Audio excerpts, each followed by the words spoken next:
Hey there everybody, I'm Katarina Cosplay, and today I'm going to show you how I made my Amy Rose cosplay from Sonic. Let's start off with the dress. I started by measuring what I would need for the circle skirt. I was wearing a petticoat for this because I knew that I wanted like some sort of shaping for the costume. So I measured with the petticoat on, so I knew I'd get the right measurements. And then I started cutting out the circle skirt. I'm not very good at explaining how to make a circle skirt except for cut circle, in circle, sew, and success. So that's what I did. And then I started tracing a top that was very close to Amy Rose's top. And I cut that out just as that. And then for the back panel, I just made a tube that was kind of the same dimensions as that top, but it had an open back.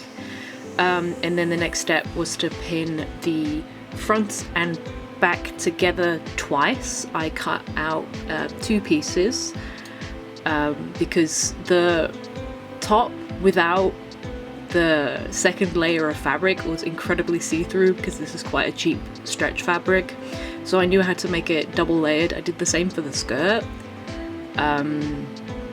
And here I am trying it on. I am sandwiching the 2 layers of the same top together to make one single top that isn't see-through. But when I pinned them together, I sewed the top part of the top but left the bottom open so I could pull it inside out. And then did a little test fit, and as you can see it's a lot less see-through. I can confidently not wear a top under it and feel comfortable. So to attach the top and skirt together, what I did is I put them up on a mannequin just so you could see better, but you can do this just on the ground as that's what I would usually do. But essentially I sandwiched the skirt fabric in between the 2 layers of the top, and I just started pinning that down. Making sure to also pin the edge. As you can see, I've pinned the edge and then I'm just going to stitch over that. So I grabbed the fabric for the trim and the collar piece, but apparently I pressed record when I was laying out the fabric and not when I was cutting the fabric, so that's really nice. But here's a shot of the trim, and then I just used whatever was left over for the collar. And then I stitched it on top, again making sure to fold it over so you couldn't see it. And that's pretty much what I did for the dress. And then continuing on with the sewing for the accessories, I also made some gloves. Essentially just traced out my hand on some white fabric, making sure to make it too big at first, because you can always take it in, but if it's too small then either you're just gonna torture your fingers or have to do it all over again. So for the ring bracelets, what I ended up doing is getting some foam dowels, gluing them together with contact cement. I really had to heat up the foam before I could bend it to that circular shape, but that was fine. It bended really well and it stuck together quite well. And because it was really hot, and I know that Plastic doesn't really appreciate humid weather, I decided to use wood glue to prime the pieces, and then I went over it with some gold paint. I had to do a couple layers because this paint, although it is very shiny in the end, it starts off quite faded, which usually I quite like because I like the more rustic metal look. But for this I really wanted them to be shiny and gold. There are a couple things that I would have changed, to be honest.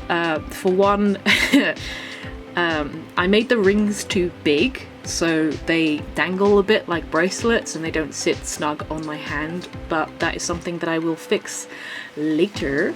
And then all I have left to make are the ears, which what I did is essentially what I did for my Reese cosplay from Animal Crossing. I grabbed some wire and some foam clay and I shaped the ears to look the way I like, having a reference nearby, kind of testing them on my head to see if I think it looks good. What you do is you slide them into the wig. I find that this overall has quite a flush look to it. I eventually would like to try and make furry ears, like the fuzzy cute ones, but for now this was within my budget, and I think it's a fine solution for a simple costume like this. Of course, I get to the editing stage of making this video to discover that I painted the ears in the wrong colour. So as you can see from the reference, her ears are very much pink and then have like a fleshy colour on the inside, and I don't know, I think I had Reese stuck in my head still, and I just ended up painting them white with pink on the middle. So that's something that I'm gonna have to update before doing like a proper photo shoot for this cosplay.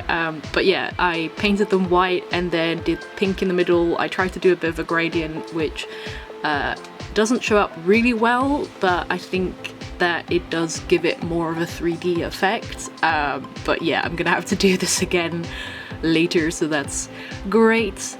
But with that, the ears are done, the costume is done, and that is pretty much what I made for this costume. So for the red headband, I just ordered one on AliExpress. I also got some pink tights to kind of get that pink leg look. For now, I think I'm just gonna wear some red sneakers with this. I'm not entirely sure how I would make the boot covers. That might be something for in the future. But that is the costume. Here's some photos of the finished costume. I wore it at home to kind of test it out, but we've been dealing with a heat wave. The costume was just a bit too warm, and I've spent a lot of time editing out the sweat on my face, which is lovely. But that's the costume. Overall, I think it was a pretty okay success. Hope this video helped and you enjoyed the video, and I'll see you in the next one. Bye!